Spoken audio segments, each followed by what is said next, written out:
ہیں ایک دل اور ایک نفس۔ دل جو ہے یہ جذبات کا مقام ہے، محبت کا جذبہ، نفرت کا جذبہ، خوشی کا جذبہ، غم کا جذبہ۔ جذبات کا تعلق انسان کے قلب سے ہے، اور نفس جو ہے یہ خواہشات کا مقام ہے۔ ہر اچھی یا بری خواہش انسان کے نفس میں ہوتی ہے۔ اچھی خواہش تو یہ میں تہجد گزار بن جاؤں، مجھے تکبیر اللہ کی پابندی نصیب ہو جائے، یہ اچھی خواہشات ہے۔ اور بری خواہش یہ کہ مجھے پہچانا جائے، ہر بندہ میری بات کو مانے، میری بات کو سنا جائے، یہ بری خواہشات ہے۔ جب نفس کی اصلاح ہو جاتی ہے تو اس میں اچھی خواہشات رہ جاتی ہیں، اور اگر اس کی اصلاح نہ ہو تو فطرتاً نفس کے اندر برائی ہے۔ اللہ تعالیٰ نے ارشاد فرمایا وَنَفْسٍ وَمَا سَوَّاهَا فَأَلْهَمَهَا فُجُورَهَا وَتَقْوَاهَا۔ نفس کی قسم کھا کر فرمایا کہ اس کے اندر ہم نے فسق و فجور اور تقوی دونوں چیزوں کو رکھ لیا ہے۔ تو جو بندہ اپنے آپ پر محنت نہیں کرتا، اس کا نفس اس کو فسق و فجور ہی کے اوپر آمادہ کرتا ہے۔ چنانچہ ہر انسان کے نفس کی یہ چاہت ہوتی ہے میری خواہشات پوری ہوں، میں انجوائے کروں، مجھے لذت ملے۔ آنکھ قابو میں نہیں رہتی، زبان قابو میں نہیں رہتی، کان قابو میں نہیں رہتے، شرمگاہ قابو میں نہیں رہتی، بس وہ چاہتا ہے کہ کسی طرح میری خواہش پوری ہو جائے۔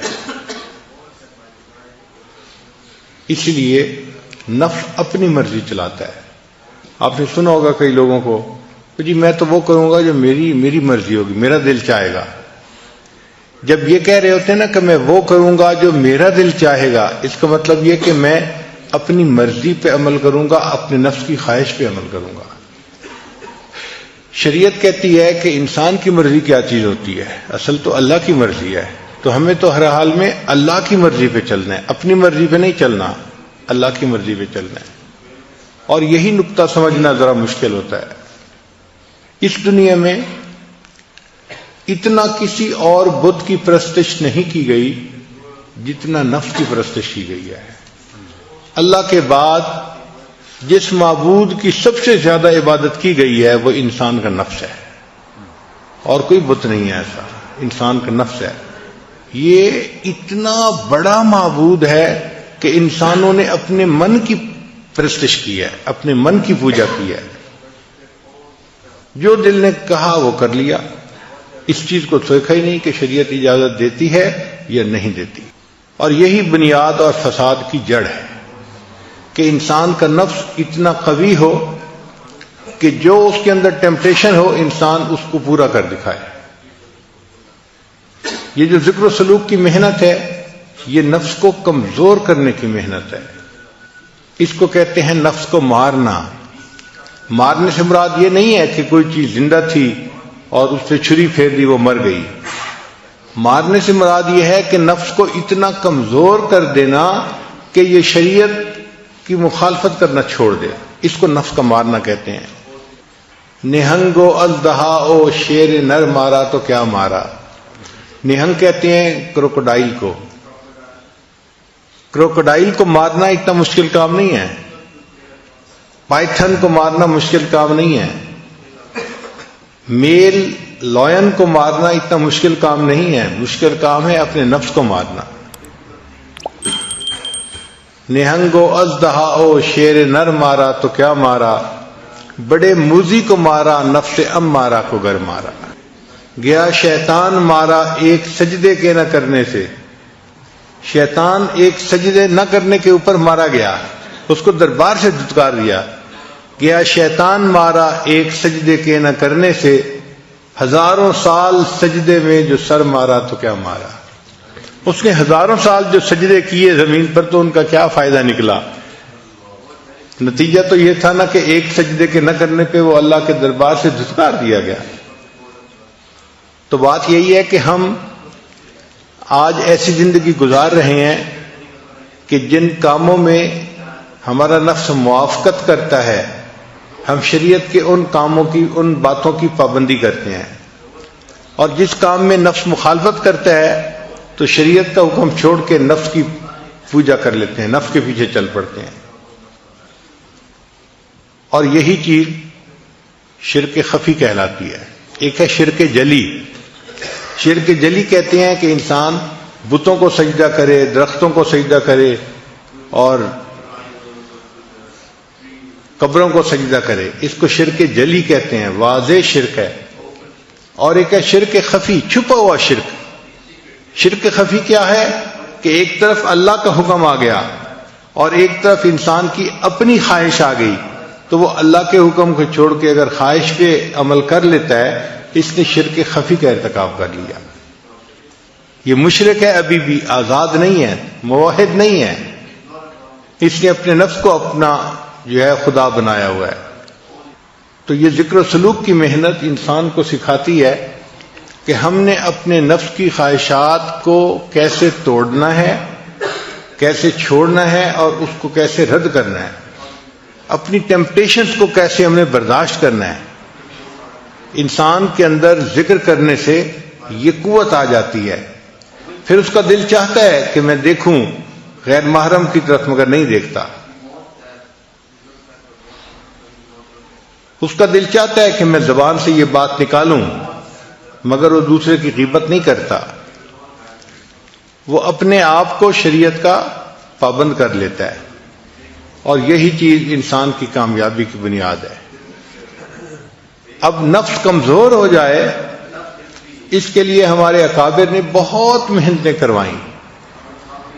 چنانچہ آپ شروع دور میں دیکھیں اکابرین میں، تو وہ اپنے خواہشات کو توڑنا اس پر بہت محنت کرواتے تھے، بہت محنت کرواتے تھے۔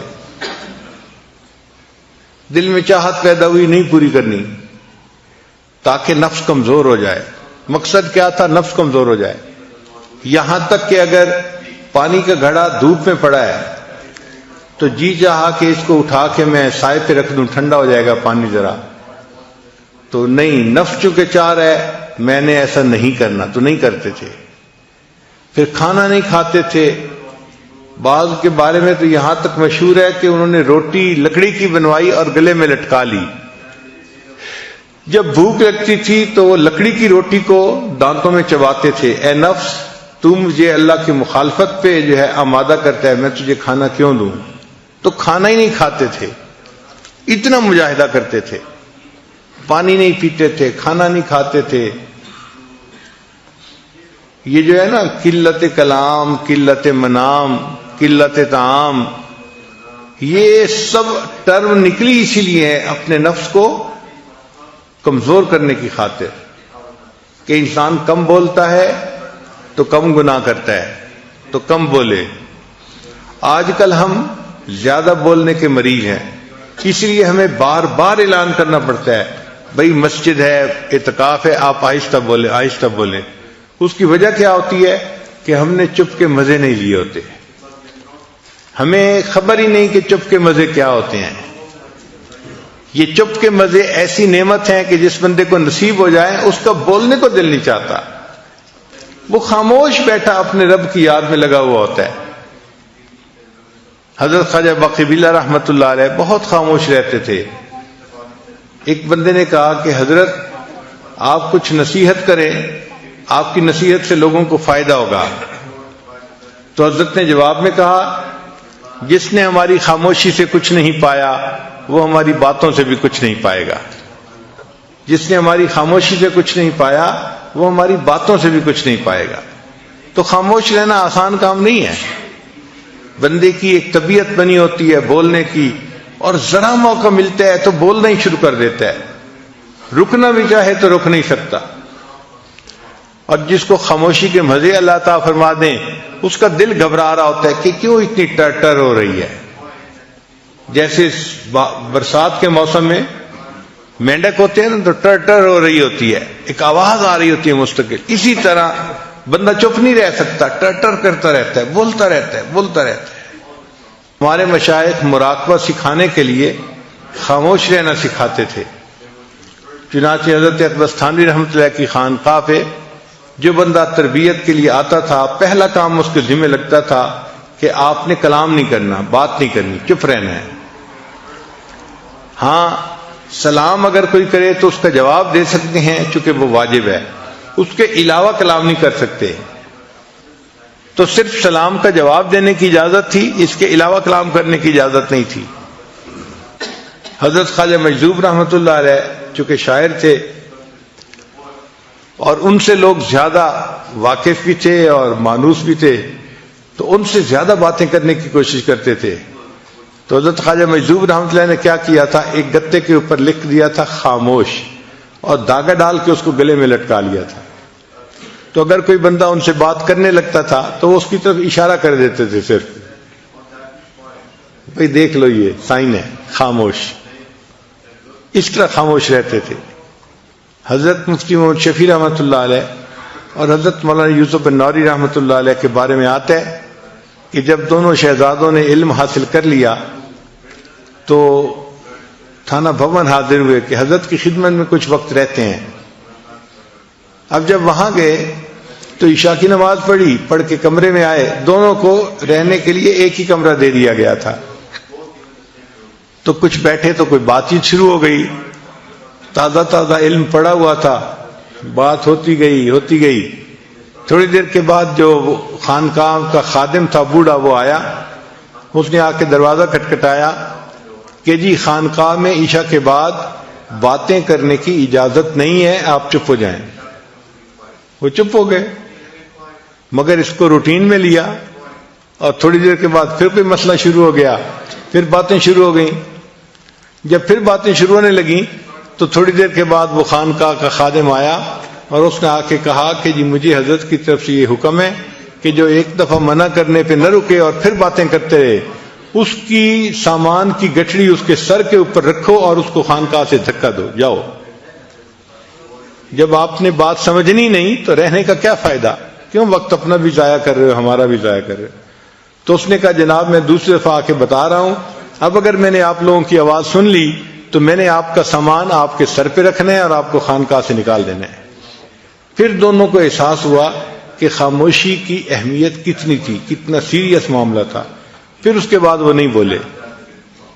ایک عالم آئے حضرت تھانوی رحمۃ اللہ کو ملنے کے لیے، بڑے عالم تھے، مگر حضرت نے انہیں کہا کہ آپ نے بات نہیں کرنی، چنانچہ وہ بالکل نہیں بولتے تھے۔ تو تھانہ بھون کے جو مقامی لوگ تھے وہ ان کو گونگا سمجھتے تھے، کیونکہ کبھی بولتے سنا جو نہیں، اس کو کوئی بات بھی کرنی ہوتی تھی تو اشاروں سے کرتے تھے، تو لوگ ان کو گونگا سمجھتے تھے۔ جب وہ کچھ عرصہ رہے اور ان کے اوپر رنگ چڑھ گیا تو اب حضرت نے ایک دن انہیں کہا کہ آپ درس قرآن دیں۔ تو انہوں نے درس قرآن دینا شروع کیا تو مقامی لوگ حیران تھے اور آپس میں باتیں کر رہے تھے کہ دیکھو حضرت گنگوہی کی کرامت کے گنگے بندے نے بھی بولنا شروع کر دیا۔ تو مشائخ اتنا چپ کا مجاہدہ کرواتے تھے کہ بات ہی نہیں کرنی،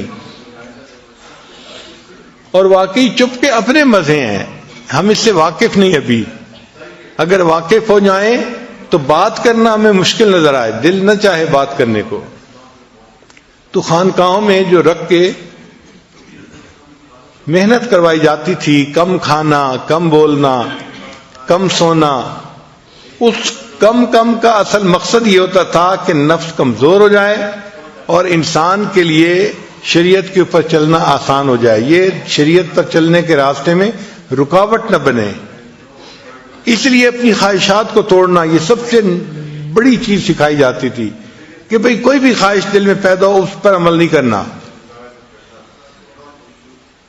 حضرت عبداللہ ابن عمر رضی اللہ تعالیٰ عنہ کے دل میں ایک مرتبہ خواہش پیدا ہوئی کہ میں مچھلی کھاؤں، بیمار بھی تھے، آخری وقت تھا۔ تو بیوی نے مچھلی بنوائی، جب مچھلی بن کے تیار ہوئی اور دسترخوان پہ لائی گئی تو اس وقت دروازے پہ ایک سائل آ گیا، اس نے کہا جی کہ مجھے اللہ کے لیے کچھ دے دو۔ حضرت نے وہ مچھلی اٹھا کے سائل کو پکڑا دی کہ میں نے اس کو آخرت کے لیے ذخیرہ بنا دیا۔ یعنی اپنی خواہش پہ عمل نہیں کرنا کہ میرے اندر چاہت جو پیدا ہوئی تھی کہ میں مچھلی کھاؤں، میں نے اپنی چاہت پہ عمل نہیں کرنا۔ اور آج کل تو اپنی ہی چاہت کا یعنی ماحول بنا ہوا ہے، ہر بندہ، کیا مرد اور کیا عورت، کرنا وہ ہے جو میرا دل چاہے، میرا جی چاہے. چھوٹے سے لے کے بڑے تک ایک ہی چیز ہے، اپنی خواہش پہ عمل کرنا. اس وجہ سے آج نفس اتنے موٹے ہیں کہ انسان کے قابو میں نہیں، اور ان کو کمزور کرنا ایک مشکل کام بن گیا ہے. حتیٰ کہ لوگ نیکی والی زندگی بھی اختیار کر لیتے ہیں، نیکی پہ آ بھی جاتے ہیں، مگر من مانی اتنی ہوتی ہے کہ ذرا نفس کے کچھ خلاف ہو جائے تو پھر دیکھو ان کو غصہ کیسے آتا ہے، اوفینڈ کیسے ہو جاتے ہیں. فوراً ایک ڈفرینٹ بندہ نظر آنا شروع ہو جائے گا. ناگوار چیز تو برداشت ہی نہیں نہ ہوتی. اور اسی لیے ہمارے مشائخ جو ڈانٹ ڈپٹ کیا کرتے تھے نا، اس کا مقصد اصل یہی تھا کہ ناگوار چیز کو برداشت کرنے کی عادت آ جائے. اصل مقصد یہ تھا. اور انہوں نے فرمایا کہ اگر شیخ بلا وجہ کسی بندے کو جوتے مارے تو اس کو چاہیے کہ وہ جوتا پھر اٹھا کے اپنے شیخ کو دے. اور یہاں تو بات بات پہ لاجکس چلتی ہیں، اور یہ ایسے ہے اور یہ ایسے ہے. اور مقصد کیا ہوتا ہے کہ بس جو میری خواہش ہے وہ پوری ہو جائے. تو تصوف سیکھنے کے اصل مقصد ہے اپنے نفس کو کمزور کرنا اور اس کو شریعت کی لگام ڈالنا. جس نے اپنے نفس کو شریعت کی لگام ڈال لی، اس نے گویا اپنے نفس کو مار لیا، اور دنیا جہان کی سعادتیں اس بندے کو نصیب ہو گئیں. چنانچہ تمام باطنی بیماریوں کا تعلق نفس کے ساتھ ہے. جتنی باطنی بیماریاں ہیں سب باطنی بیماریوں کا تعلق انسان کے نفس کے ساتھ ہے. مثلاً شہوت، اس کا تعلق نفس کے ساتھ ہے. وَلَكُمْ فِيهَا مَا تَشْتَهِي أَنفُسُكُمْ وَلَكُمْ فِيهَا مَا تَدَّعُونَ. تو دیکھا شہوت کی نسبت نفس کے ساتھ کی گئی. تو شہوت کا تعلق بھی انسان کے نفس کے ساتھ ہے. پھر خواہشات کا تعلق بھی نفس کے ساتھ ہے. وَنَهَى النَّفْسَ عَنِ الْهَوَىٰ. اور جس نے اپنی خواہشات، اپنے نفس کو خواہشات کے پورا کرنے سے روک لیا تو خواہشات کا تعلق بھی نفس کے ساتھ. پھر تیسری چیز ہے حماقت. حماقت کا تعلق بھی نفس کے ساتھ ہے. الا من صفح نفسا. صفاحت کہتے ہیں احمق یعنی حماقت کو. تو الا من صفح نفسا، مگر وہی کہ جس نے احمق بنایا اپنے آپ کو، تو اس کا تعلق بھی نفس کے ساتھ ہوا. پھر بخل کا تعلق بھی نفس کے ساتھ ہے. وَأُحْضِرَتِ الْأَنفُسُ الشُّحَّ. یہ جو شح ہے نا، ہرس، یہ انسان کے نفس میں ہوتی ہے. پھر حسد کا تعلق بھی نفس کے ساتھ ہے. قرآن پاک میں فرمایا حسدا من عند انفسہم. ان کے نفوس کے اندر حسد تھا. پھر تکبر بھی نفس کے اندر ہوتا ہے. لقد استکبروا فی انفسہم. تحقیق بہت تکبر رکھتے ہیں اپنے نفوس میں. یعنی تکبر بھی نفس میں، شہوت بھی نفس میں، حسد بھی نفس میں، بخل بھی. تو یہ تمام بیماریوں کا مجموعہ تو نفس میں ہو گیا. اسی لیے نفس کی اصلاح کی جو محنت ہے اسی کو تصوف تزکیہ کہتے ہیں اور تصوف کہتے ہیں. اچھا، بعض لوگ پریشان ہو جاتے ہیں کہ یہ تصوف کا لفظ کہاں سے آ گیا. بھئی صفا سے ہے، صاف کرنا. جیسے میل ہوتی ہے اس کو صاف کر دیتے ہیں. نفس کے اوپر جو میل آئی ہوئی ہے، قلب کے اوپر جو میل آئی ہوئی ہے، اس کو صاف کرنا، اس کو تصوف کہہ دیا. آپ کوئی اور لفظ بولنا چاہتے ہیں تو اور بول دیں، حقیقت کو تو نہیں نا آپ رد کر سکتے. نفس کی خواہشات کو روکنا، ان کو چھوڑنا، نفس کو کمزور کرنا، یہ وہ تعلیم ہے جو قرآن و حدیث میں دی گئی ہے، اور اس کا انکار کوئی نہیں کر سکتا. وہی بندہ جنت میں جائے گا جس نے اپنی خواہشات کو روکا. بلکہ فرمایا وَأَمَّا مَنْ خَافَ مَقَامَ رَبِّهِ. جو اپنے رب کے سامنے کھڑا ہونے سے ڈرا. وَنَهَى النَّفْسَ عَنِ الْهَوَىٰ. اور اس نے اپنے نفس کو خواہشات میں پڑنے سے روک لیا. فَإِنَّ الْجَنَّةَ هِيَ الْمَأْوَىٰ. یہ بندہ ہے جس کو قیامت کے دن جنت عطا کی جائے گی. کتابوں میں ایک عجیب واقعہ لکھا ہے کہ امام شافعی رحمۃ اللہ کے زمانے میں ایک حاکم وقت تھا جو بیوی کے ساتھ بڑے اچھے موڈ میں تھا، اور بیوی کسی وجہ سے ناراض تھی. اب یہ جتنا قریب ہونے کی کوشش کرتا وہ اتنا پیچھا دھکیلتی تھی. اب ادھر سے اصرار اور ادھر سے انکار. خیر کچھ دیر یہ محبت پیار کا اظہار کرتا رہا، لیکن بیوی چونکہ بالکل ہی رد کرتی رہی، انکار کرتی رہی، تو اس نے تھوڑا اس کے ساتھ سختی کر دی. انسان جذبات میں ہوتا ہے تو پھر سختی کر لیتا ہے. جب اس نے سختی کی نا تو وہ تو پہلے ہی غصے میں تھی، اس نے غصے میں کہہ دیا دوزخی پیچھے ہٹ. اب جب اس نے یہ کہہ دیا دوزخی پیچھے ہٹ تو اس کو غصہ چڑھ گیا، حاکم وقت سے آخر. اس نے جواب میں کہہ دیا اگر میں دوزخی ہوں تو تجھے میری طرف سے 3 طلاق. خیر وہ وقت تو گزر گیا. جب تھوڑا عقل ٹھکانے میں آئی، غصہ ٹھنڈا ہوا، تو بیوی نے بھی سوچا کہ مجھے اس کو دوزخی تو نہیں کہنا چاہیے تھا، غلط کام کیا میں نے. اور خامد نے سوچا اگر اس نے کہہ دیا تھا تو مجھے طلاق تو نہیں دینی چاہیے تھی. دونوں نے اپنی اپنی غلطی کا اعتراف کیا، مگر مسئلہ یہ تھا کہ طلاق واقع ہوئی ہے یا نہیں ہوئی. اب یہ مشروط طلاق تھی کہ اگر میں دوزخی تو تجھے 3 طلاق.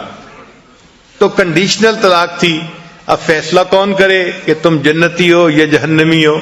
یہ تو کوئی فیصلہ نہیں کر سکتا. یہ تو فیصلہ قیامت کے دن میزان پہ اعمال تلنے کے بعد ہوگا. کون جنتی ہے، کون دوزخی ہے، کون مقبول ہے، کون مردود ہے. بے خبر کیا خبر تجھ کو کیا کون ہے. جب تلیں گے عمل سب کے میزان پر تب کھلے گا کہ کھوٹا کھرا کون ہے. یہ کھوٹے کھرے کا تو پتہ قیامت کے دن جا کے چلے گا، اس سے پہلے تو نہیں چلتا. اب جس عالم سے وہ جا کے مسئلہ پوچھتے وہ عالم کہتا بھئی میں تو نہیں اس کا جواب دے سکتا. حتیٰ کہ یہ بات ٹاک آف دی ٹاؤن بن گئی. ہر بندے کی زبان پہ یہی مسئلہ کہ جی ایسا واقعہ پیش آیا ہے اور کوئی عالم اس کا جواب نہیں دے رہا. امام شافعی رحمۃ اللہ علیہ لڑکے تھے، اس وقت چھوٹی عمر تھی. آپ نے بات سنی تو آپ نے فرمایا کہ ہاں میں اس مسئلے کا جواب دے سکتا ہوں. چنانچہ بادشاہ کو اطلاع ملی تو بادشاہ نے بندے بھیج کے ان کو بلوایا. جب امام شافعی رحمۃ اللہ ان کے پاس پہنچے تو انہوں نے کہا کہ بھئی آپ کیا پوچھنا چاہتے ہیں؟ اس نے کہا جی میں یہ پوچھنا چاہتا ہوں کہ میری بیوی کو طلاق ہوئی یا نہیں ہوئی. تو امام شافعی رحمۃ اللہ نے فرمایا کہ اس کے لیے میں آپ سے ایک بات پوچھوں گا نجی زندگی کے بارے میں، آپ مجھے صحیح سے ہی جواب دیں، پھر میں آپ کو اس کا جواب بتاؤں گا. اس نے کہا پوچھیں. امام صاحب نے کہا کہ مجھے اپنی زندگی کا کوئی ایسا واقعہ سنائیں کہ جب آپ بڑا گناہ کرنے پر قادر ہوں اور اللہ کے ڈر کی وجہ سے آپ نے گناہ نہ کیا ہو. کوئی ایسا واقعہ آپ کی زندگی میں آیا، کوئی ایسا موقع؟ تو بادشاہ نے سوچ کے کہا ہاں ایک مرتبہ ایسا موقع پیش آیا. بھئی کون سا واقعہ؟ اس نے کہا جی کہ ایک دفعہ میں دفتر سے ذرا جلدی اپنے گھر آ گیا اور جب میں اپنے کمرے میں داخل ہوا تو میرے کمرے میں جو کام کرنے والی ایک نوجوان لڑکی تھی وہ کام کر رہی تھی، یعنی بستر ٹھیک کر رہی تھی، صفائی کر رہی تھی. میں کمرے میں داخل ہوا تو میں نے کنڈی لگا دی. جب کمرے میں دیکھا تو وہ جوان لڑکی میرے بیڈ کے پاس موجود ہے. اب ذرا میں اس کے قریب ہوا تو مجھے اس کے حسن و جمال کا اندازہ ہوا کہ وہ تو بہت ینگ لڑکی تھی اور بہت خوبصورت لڑکی تھی. تو میں نے جب اس کے حسن و جمال کو دیکھا تو میرے دل کے اندر خواہش پیدا ہوئی. اب اللہ نے عورت کو سمجھ دی ہوتی ہے، چنانچہ وہ لڑکی فوراً سمجھ گئی بادشاہ کے انداز سے کہ اس کے قدم اٹھانے کا انداز اچھا نہیں ہے. تو جب بادشاہ اس کے ذرا قریب ہوا نا تو لڑکی نے کہا یا ملک اتق اللہ، اے بادشاہ اللہ سے ڈر. کہتے کہ جب اس نے یہ الفاظ کہے تو میرے دل پر ان الفاظ کا ایسا اثر ہوا کہ میں نے اس کو کہا کہ اچھا تم یہاں سے چلی جاؤ، میں تمہیں ہاتھ بھی نہیں لگاتا. چنانچہ وہ لڑکی جو تھی تقیہ نقیہ تھی، پاک صاف تھی، وہ وہاں سے چلی گئی اور بادشاہ جو تھا اس نے اپنا کمرہ پھر لاک کر لیا، اپنا کام کر لیا. کہنے لگا کہ یہ ایک ایسا موقع تھا اگر میں اس لڑکی کے ساتھ بدکاری کرنا چاہتا تو کوئی مجھے پوچھنے والا نہیں تھا، چونکہ میں بادشاہ تھا، میرے پاس موقع تھا، پھر تنہائی تھی، پھر میں نے کمرہ لاک بھی کر لیا تھا، مگر اللہ کے ڈر سے میں نے اس گناہ کو چھوڑ دیا. یہ ایک ایسا موقع آیا ہے کہ میں نے ایک گناہ کو اللہ کی رضا کے لیے چھوڑا. تو جب اس نے یہ واقعہ سنایا تو امام شافعی رحمۃ اللہ نے فرمایا کہ ہاں میں فتویٰ دیتا ہوں کہ تو جنتی ہے اور تیری بیوی کو طلاق نہیں ہوئی۔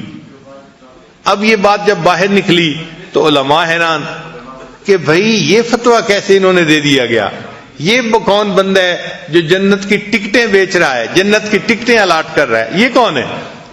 تو امام شافعی رحمۃ اللہ سے پوچھا گیا، ان کا دیکھو بھئی یہ فتویٰ میں نے نہیں دیا، یہ فتویٰ قرآن پاک میں خود اللہ تعالیٰ نے عطا فرمایا ہے۔ انہوں نے پوچھا کون سا؟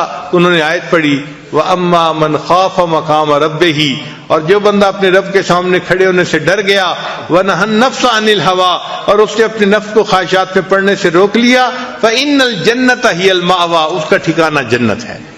تو قرآن فیصلہ دے رہا ہے کہ اس کا ٹھکانہ جنت ہے۔ جب وہ جنتی ہے تو اس کا مطلب ہے اس کو طلاق نہیں ہوئی اس کی بیوی کو۔ تو بات ایسی ہے، اگر ہم اپنی خواہشات نفسانی کو روکیں گے، اس کے بدلے اللہ تعالی ہمیں اپنی رضا عطا فرمائیں گے، ہمیں جنت عطا فرمائیں گے۔ چنانچہ یہ چیز ذہن میں رکھیں کہ جس کام میں نفس کی لذت ہوتی ہے اس میں روح کی جو ہے تنزلی ہوتی ہے، اور جس کام میں نفس کی تنزلی ہوتی ہے اس کام میں روح کی ترقی ہوتی ہے۔ چنانچہ جس کام سے نفس کے اوپر چوٹ پڑتی ہے اس کام سے انسان کو روحانی ترقی نصیب ہوتی ہے، اور جس چیز سے نفس کو لذتیں مل رہی ہوتی ہیں اس سے انسان کی روحانی تنزلی ہوتی ہے۔ کہتے ہیں کہ حضرت بایزید بسطامی رحمۃ اللہ کو ایک مرتبہ خواب میں اللہ تعالیٰ کی زیارت نصیب ہوئی۔ خواب میں زیارت کا نصیب ہونا یہ ممکن ہے، بزرگوں نے لکھا ہے کتابوں میں۔ تو انہوں نے اللہ سے پوچھا، اے اللہ کیف اصل الیک، میں آپ تک کیسے پہنچ سکتا ہوں، میں آپ تک پہنچنا چاہتا ہوں، اے اللہ میں آپ تک کیسے پہنچ سکتا ہوں؟ تو رب کریم نے آگے سے جواب دیا، اے میرے پیارے دع نفسک وتعال، تو اپنے نفس کو چھوڑ دے اور میرے تک آ جا۔ اس لیے بایزید بسطامی رحمۃ اللہ فرمایا کرتے تھے کہ جنت 2 قدم ہے۔ اکثر محفلوں میں فرماتے تھے جنت 2 قدم ہے، جنت 2 قدم ہے۔ تو کسی نے کہا کہ حضرت آپ کیسے کہتے ہیں کہ جنت 2 قدم ہے؟ آپ نے فرمایا پہلا قدم اپنے نفس پہ رکھ لو، تمہارا دوسرا قدم جنت سے پہنچ جائے گا۔ تو پہلا قدم نفس پہ رکھنا پڑتا ہے تب نفس مرتا ہے، ورنہ نہیں نفس مرتا۔ اور یہ ذہن میں رکھنا کہ ہمارا بدترین دشمن وہ ہمارا اپنا نفس ہے۔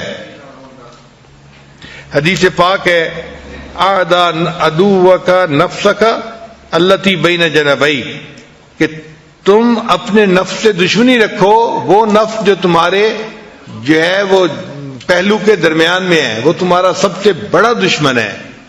ہم اپنے نفس کو پالنے میں لگے ہوتے ہیں اور نفس ہمیں جہنم میں دھکے دینے میں لگا ہوتا ہے۔ اور یہ نفس ایسا مکار ہے کہ اس کا مکر شیطان سے بھی زیادہ۔ آپ دیکھیں کہ شیطان نے آدم علیہ السلام کو سجدہ نہ کیا، اس نے اللہ کی نافرمانی کی، تو سوال پیدا ہوتا ہے کیوں نافرمانی کی؟ اس وقت تو کوئی اور شیطان نہیں تھا جس نے اس کو ورغلایا ہو، تو اس نے کیوں سجدہ نہیں کیا تھا؟ تو علماء نے لکھا ہے اس وقت شیطان تو کوئی اور نہیں تھا مگر اس کے نفس نے اس کو ورغلایا۔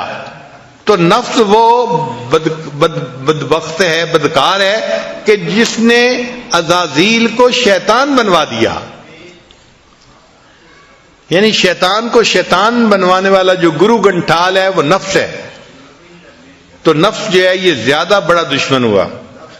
اب انسان کو گناہ کا جو خیال آتا ہے نا، کئی مرتبہ شیطان کی طرف سے آتا ہے، کئی مرتبہ نفس کی طرف سے آتا ہے، تو سالک کو پتہ نہیں چلتا کہ یہ کدھر سے جو ہے وہ میسج آ رہا ہے، کون میسج بھیج رہا ہے گناہ کا۔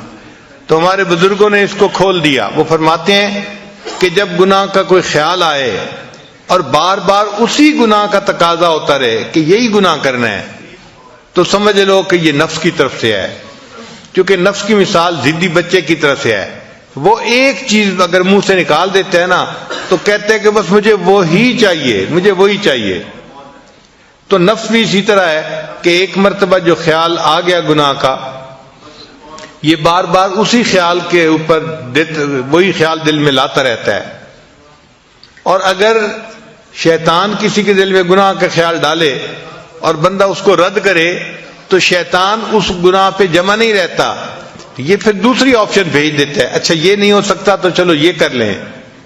اچھا یہ نہیں ہوتا تو چلو یہ کر لیں، دوسری آپشن، تیسری آپشن، چوتھی آپشن. مقصد اس کا یہ ہے کہ کہیں نہ کہیں گناہ کی تشکیل ہو جائے اس کی. اگر ایک میں نہیں ہوتی تو دوسرے میں، نہیں ہوتی تو تیسرے میں.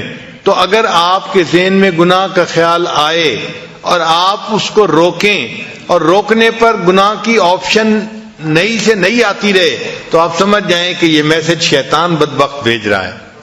اور اگر اسی گناہ ہی کا ذہن کے اندر جو ہے وہ خیال رہے تو آپ سمجھ لیں کہ یہ میرا نفس ہے جو میرے ساتھ مکاری کر رہا ہے. اسلام کی آفت نفس کی خواہشات ہیں. حضرت امام ربانی، حضرت مجدد ثانی رحمۃ اللہ اپنے مکتوبات میں اس پہ بہت تفصیل لکھتے ہیں. یہاں پر ایک حدیث مبارکہ پیش کی جاتی ہے. حضرت عبداللہ ابن عباس رضی اللہ عنہ نے فرمایا ہر چیز کے لیے ایک آفت ہوتی ہے. علم کے لیے بھول جانا ایک آفت ہے، عبادت کے لیے سستی کرنا آفت ہے، عقل کے لیے غرور کرنا آفت ہے، برتن کے لیے بھاری پن آفت ہے، تجارت کے لیے جھوٹ بولنا آفت ہے، سخاوت کے لیے فضول خرچی کرنا آفت ہے، خوبصورتی کے لیے عجب اور تکبر آفت ہے، دین کے لیے ریاکاری آفت ہے، اور خواہش نفسانی اسلام کے لیے آفت ہے. یعنی یہ خواہش نفسانی اتنی بری چیز ہے کہ یہ دین اسلام کے لیے آفت ہے. اب سوال پیدا ہوتا ہے کہ آخر یہ انسان کا نفس اتنا خطرناک کیوں ہے؟ تو اس کا جواب اس لیے کہ یہ گھر کا چور ہے، یعنی گھر کا بھیدی ہے، اور جو گھر کا بھیدی ہوتا ہے وہ لنکا ڈھائے، وہی زیادہ نقصان دیتا ہے جو گھر کے اندر ہوتا ہے. پہلے زمانے میں ہل چلاتے تھے تو دو بیل ہل میں جوتے تھے، ایک اندر کی طرف ایک باہر کی طرف. جب چکر لگاتے تھے تو ایک اندر چکر لگاتا تھا، ایک باہر چکر لگاتا تھا. آج کل تو ٹریکٹر آ گئے ہیں، معاملہ ہی دوسرا ہو گیا. ایک بزرگ کھڑے تھے تو انہوں نے دیکھا کہ اچانک وہ جو کسان تھا نا اس نے اندر والے بیل کو مارنا شروع کر دیا. تو اس نے پوچھا بھئی تم باہر والے کو نہیں مار رہے، اندر والے کو کیوں مارتے جا رہے ہو؟ اس نے کہا کہ اس نے ٹاپا مارا ہے. ٹاپا مارنا کہتے ہیں کہ آپ ہل چلا رہے ہیں پھر کوئی چیز جگہ درمیان میں زمین کی چھوڑ کے، یعنی روٹین سے ہٹ کے جگہ چھوڑ کے آگے چلے جانا، اس کو ٹاپا کہتے ہیں. اور جب بھی وہ ٹاپا مارتے ہیں تو اندر والا بیل جو ہے نا وہ بدماشی کرتا ہے، جس کی وجہ سے کچھ زمین خالی رہ جاتی ہے، ورنہ تو روٹین میں چلتا رہتا ہے سلسلہ. تو جس طرح انہوں نے پھر فرمایا کہ میاں اگر بیل نے ٹاپا مارا تم اس کو اتنا مار رہے ہو، جو تمہارا نفس ٹاپے مار رہا ہے، اگر اللہ نے تو اسے پوچھ لیا تو تمہارا کیا بنے گا؟ تو ہم بھی جو گناہ کرتے ہیں وہ ہمارا نفس ٹاپے مار رہا ہوتا ہے، ہمارا نفس ہمیں مکاری کے ساتھ گناہ کی طرف متوجہ کر رہا ہوتا ہے. اور یہ نفس اس لیے خطرناک ہے کہ یہ وہ دشمن ہے جس سے انسان کو محبت ہوتی ہے. عام طور پر دشمن سے انسان کو نفرت ہوتی ہے، مگر یہ وہ دشمن ہے کہ جو ہے بھی دشمن اور انسان کو اس سے محبت بھی ہے، اس لیے یہ زیادہ خطرناک ہے. حدیث مبارکہ میں ہے کہ عقل مند انسان وہ ہے جو اپنے نفس کو سیدھا رکھے. الکیس من دان نفسہ وعمل لما بعد الموت. عقل مند وہ ہے کہ جو اپنے نفس کو سیدھا رکھے اور مرنے کے بعد کے لیے عمل کرے. والعاجز من اتبع نفسہ ہواہا وتمنى علی اللہ. اور عاجز وہ ہے کہ جو اپنے نفس کی خواہشات کی اتباع کرے اور اللہ سے تمنا رکھے کہ اللہ مجھے جنت بھیج دیں گے. یعنی کام گناہ والے کر رہا ہے اور تمنا جنت کی رکھی ہوئی ہے. ایک حدیث پاک میں ہے کہ طاقتور انسان وہ ہوتا ہے جو اپنے نفس کو سیدھا رکھے. ان الشدید، جو طاقتور ہوتا ہے وہ کون ہوتا ہے؟ اور ایک حدیث پاک میں ہے کہ اصل مجاہد وہ ہوتا ہے جو اپنے نفس سے لڑتا ہے. المجاہد من جاہد نفسہ فی طاعت اللہ. مجاہد وہ ہوتا ہے جو اپنے نفس کے ساتھ اللہ کی رضا کے لیے مجاہدہ کرتا ہے. ایک حدیث پاک میں ہے کہ متقی وہ ہے جو نفس کو شدید محاسبہ میں رکھے. چنانچہ میمون بن مہران اللہ عنہ فرماتے ہیں میمون بن مہران رحمۃ اللہ فرماتے ہیں کہ انسان اس وقت تک متقی نہیں بن جاتا جب تک کہ وہ اپنے نفس کو شدید محاسبے میں نہ رکھے۔ سیدنا صدیق اکبر نے فرمایا کرتے تھے کہ جو شخص اپنے نفس کو اللہ کی خاطر فنا کر دیتا ہے وہ اللہ کے عذاب سے محفوظ ہو جاتا ہے۔ حضرت عمر بن عبدالعزیز رحمۃ اللہ علیہ فرمایا کرتے تھے کہ افضل اعمال نفس کی مخالفت ہی کی وجہ سے کیے جا سکتے ہیں، یعنی جب انسان نفس کی مخالفت کرتا ہے تو جو عمل اس وقت کرتا ہے اس عمل پر بڑا اجر ملتا ہے، وہ افضل اعمال ہوتے ہیں۔ جو بندہ اپنے نفس کی خواہشات کی پیروی کرتا ہے اللہ تعالیٰ اس سے نیک اعمال کی توفیق چھین لیتے ہیں۔ چنانچہ محمد بن حنفیہ فرمایا کرتے تھے کہ انسان کو جنت تب ملے گی جب وہ اپنے نفس کو خواہشات کو توڑے گا، قطع کرے گا۔ اس لیے ہمارے مشائخ نے کہا ہے کہ جہاد کا آغاز اپنے نفس سے کرو، ابدأ بنفسک، کہ تم جہاد کا آغاز اپنے نفس سے کرو۔ اگر تم اپنے نفس کے ساتھ نہیں کر سکتے تو تم کفار کے ساتھ کیا کرو گے؟ مکتوبات شریفہ کی عبارات سنیں، امام ربانی حضرت مجدد ثانی رحمۃ اللہ نے لکھی ہیں۔ فرماتے ہیں طالب و مطلوب کے درمیان سب سے بڑا حجاب طالب کا نفس ہے، یعنی اللہ اور بندے کے درمیان جو سب سے بڑا حجاب ہے وہ بندے کا اپنا نفس ہے۔ پھر آگے فرماتے ہیں میرے مخدوم و مکرم انسان کا نفس امارہ جاہ و ریاست کی محبت پر پیدا کیا گیا ہے، اس کی تمام ہمت و کوشش اپنے ہم اثروں پر بلندی حاصل کرنا ہے، اور وہ فطری طور پر اس بات کا خواہاں ہے کہ تمام مخلوقات اس کی محتاج اور اس کی اوامر و نواہی کے تابع ہو جائے، اور وہ خود کسی ایک کا بھی محتاج اور محکوم نہ ہو۔ اس کا یہ دعویٰ الوہیت خدا ہونے اور خدا کے بے مثل جل سلطانہ کے ساتھ شرکت کا دعویٰ ہے، بلکہ وہ بدبخت شراکت پر بھی راضی نہیں ہے، بلکہ چاہتا ہے کہ حاکم صرف وہی ہو اور باقی سب اس کے محکوم ہو۔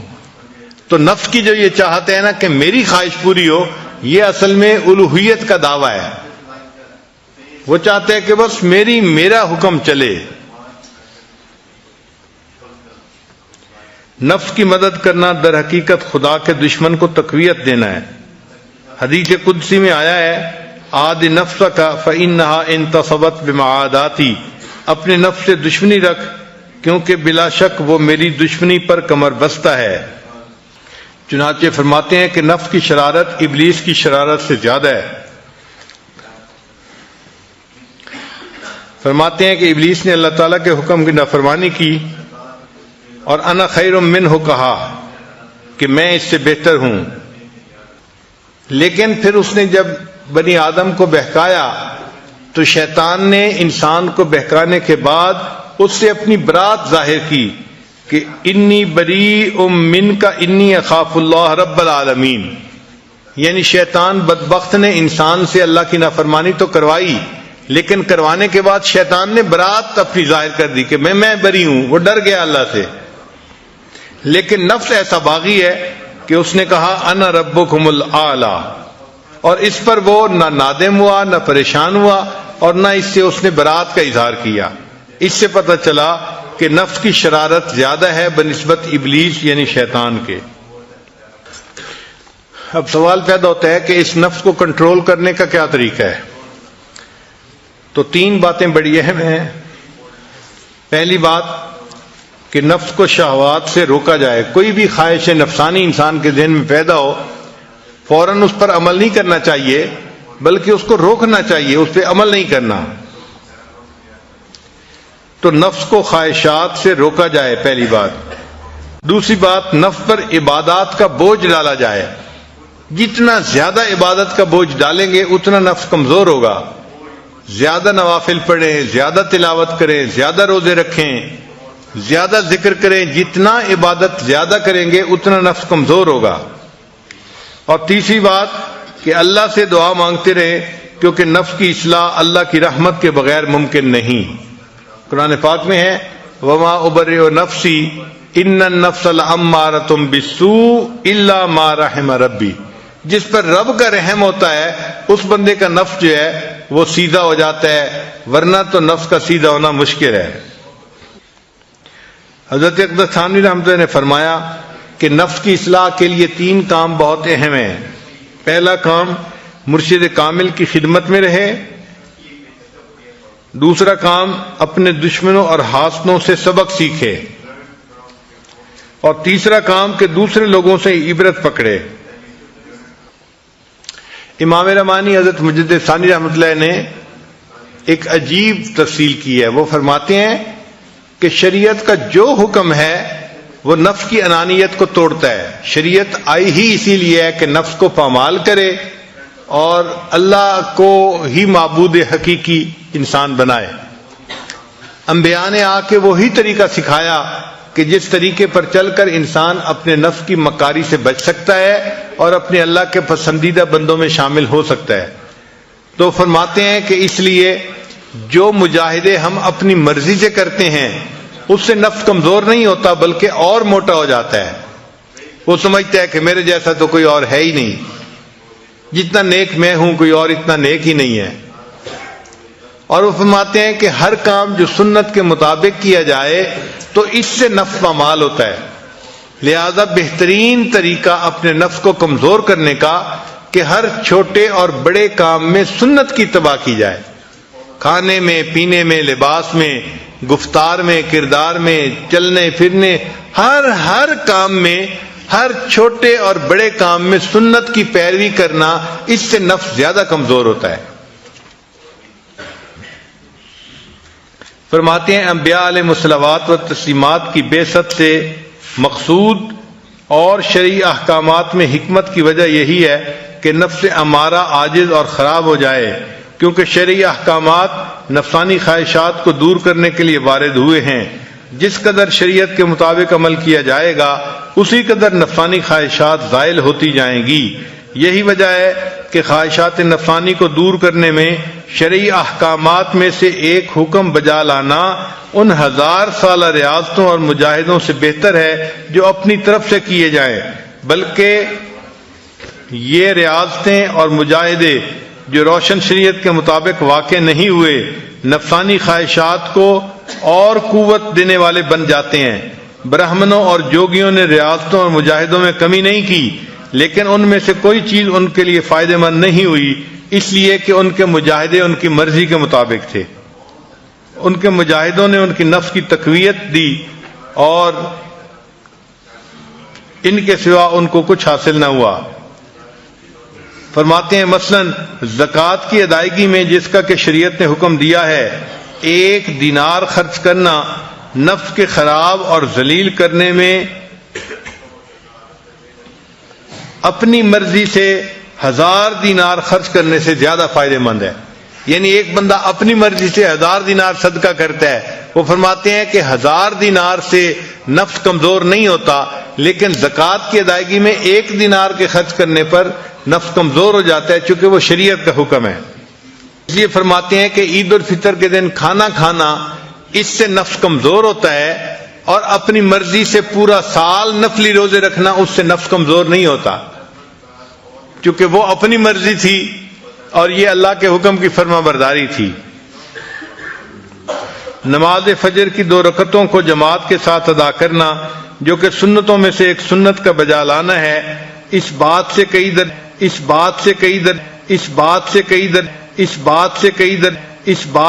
در